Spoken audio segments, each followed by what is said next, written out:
Hello friend, જો તમે રસોઈ ઘરના સબસ્ક્રાઈબર હશો તો તમને ખબર જ હશે કે રસોઈ ઘરમાં અલગ અલગ રીતે કારેલાનું શાક બનતું હોય છે અને અમારા ઘરમાં કારેલા બધાને ખૂબ જ ભાવે છે.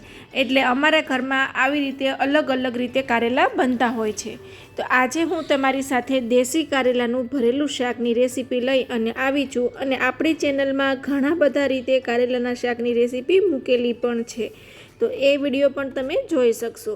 તો અહીંયા આપણે મીઠું લીધું, ચણાનો લોટ, ખાંડ, રેગ્યુલર મસાલા, લસણની ચટણી અહીંયા સાઈડમાં આપણે કરી લેવાની છે અને તેલ જોઈશે.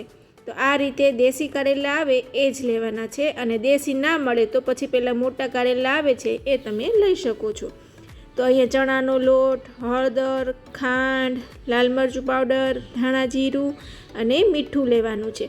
એકદમ સિમ્પલ મસાલા છે પણ એકદમ ટેસ્ટી એવા શાક બની અને રેડી થાય છે. તો ચોક્કસથી તમે આ રીતે ચણાના લોટવાળું શાક બનાવીને રેડી કરજો. તમને બધાને ખૂબ જ પસંદ આવવાનું છે કેમ કે અમારા ઘરમાં કારેલા બધાને અતિ પ્રિય છે. એટલે આવી રીતે અલગ અલગ અઠવાડિયામાં 1 થી 2 વાર શાક બનતું હોય છે અને દરેક વખતે ભરેલો મસાલો અલગ અલગ રીતે ભરી અને બનાવાતો હોય છે. તો આ રીતે આપણે તેલ નાખી અને મસાલો રેડી કરી લેશું. અને મસાલો તમે જોઈ શકો છો કે અહીંયા આપણે થોડો વધારે બનાવ્યો છે કેમ કે જ્યારે શાક બનાવશું ત્યારે એ ઉપરથી પણ આપણે નાખવા માટે થોડો વધારે જ બનાવેલો છે. તો એ રીતે તમે પણ કોઈ પણ ભરેલા શાક કરતા હોય ને ત્યારે મસાલો થોડો વધારે બનાવવાનો, એટલે જ્યારે તમે ઉપરથી એ મસાલો નાખશો તો શાક ખૂબ જ ટેસ્ટી બનશે. અને આ રીતે થોડો ડ્રાય મસાલો બનાવવાનો છે, એકદમ લચકા પડતો અહીંયા મસાલો નથી બનાવવાનો. આ રીતે ડ્રાય રહે એવી રીતનો મસાલો બનાવી અને બધા કારેલાને આ રીતે આપણે ભરી લેશું. જો કારેલાને સુધારતા, એની ઉપરની છાલ ઉખાડતા એવી બધી વિડીયો બનાવતા વિડીયો બહુ લાંબો થઈ જાય. એટલે ટૂંકો વિડીયો બનાવવા માટે આપણે આ રીતે જ કારેલાને કટિંગ કરી અને રેડી રાખ્યું છે જેથી કરી અને ફટાફટ તમે રેસીપી જોઈ શકો. તો આ રીતે આપણે એક કુકરમાં તેલ ગરમ કર્યું. તેલ ગરમ થઈ જાય એટલે એમાં આપણે હિંગ નાખવાની છે. આમાં રાઈ જીરુંનો ઉપયોગ બિલકુલ નથી કરવાનો. તો આ રીતે આપણે બધા કારેલા જે ભરી અને રેડી રાખ્યા છે એ બધા હવે ગોઠવી દઈશું. અને એકદમ સિમ્પલ મસાલા સાથે આ ટેસ્ટી એવું કારેલાનું શાક બને છે. ત્યારબાદ અહીંયા આપણે લસણની ચટણીને ખાંડી અને રેડી રાખી છે. એમાં મીઠું, લાલ મરચું અને લસણ એવી રીતે લઈ અને ખાંડી લીધું છે. અને લસણની ચટણી તો જનરલી બધા કાઠિયાવાડી ઘરમાં હોય જ છે, તો એ ચટણી પણ તમે નાખી શકો છો. તો એ ચટણી નાખ્યા પછી આ રીતે મિક્સ કરી અને ઉપરથી હવે પાણી નાખવાનું છે.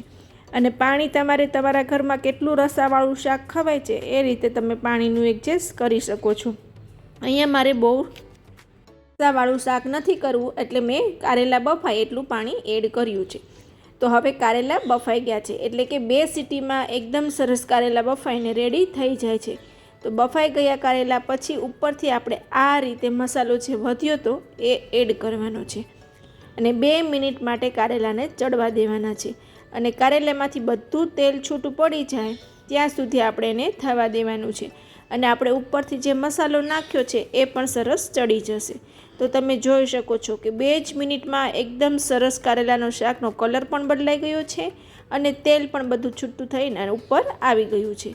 તો હવે આપણું શાક એકદમ રેડી છે. તો ઉપરથી આપણે આ રીતે કોથમીર એડ કરશું અને આ રીતે કોથમીર નાખ્યા પછી હવે એને આપણે સર્વિંગ પ્લેટમાં સર્વ કરશું.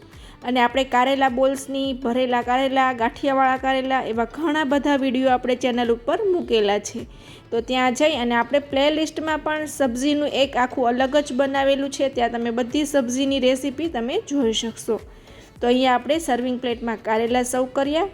ત્યારબાદ કાચા પપૈયાનો અને મરચાંનો ચણાના લોટવાળો સંભારો કરેલો છે, તો એ સંભારો સર્વ કરશું.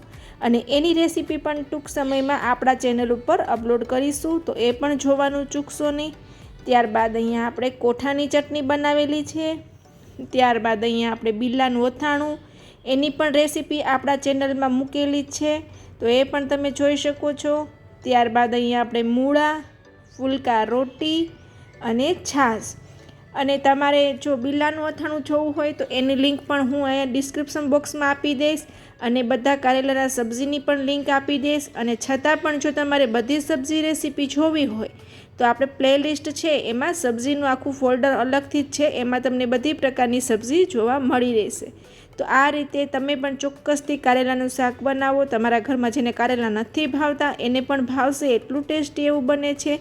તો આજની રેસીપી કેવી લાગી એ પણ ખાસ કોમેન્ટ કરી અને જણાવજો।